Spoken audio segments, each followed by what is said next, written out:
How to check in online for Japan Airlines. So what you're gonna have to do is just search for Japan Airlines in your preferred browser, of course. Scroll down until you find Japan Airlines. What you're gonna have to do is just go ahead and open that up. So once you do, you'll be able to see the main screen. You can translate to English as well so that it's pretty much easier for you. So press in English, choose your city over here. There's already manual options in the bottom if you want, and then just go ahead and press on go. Once you do that, it's gonna lead you to something like this. So make sure you do choose the actual city you're from, and if you go ahead and look in the very top, there is a check-in option.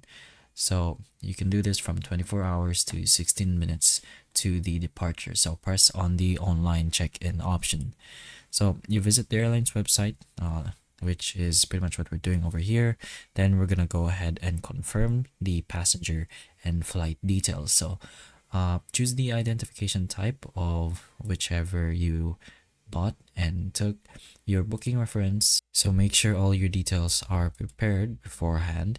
The departure date that says on your booking ticket, and then the name, so your family name and your given names, of course, what says on the ticket, the airline code, and the flight number. After doing all that, you can just go ahead and press on continue.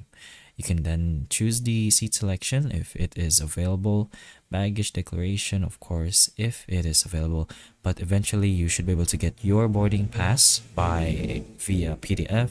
You could either download it or get the option to print the actual boarding pass out.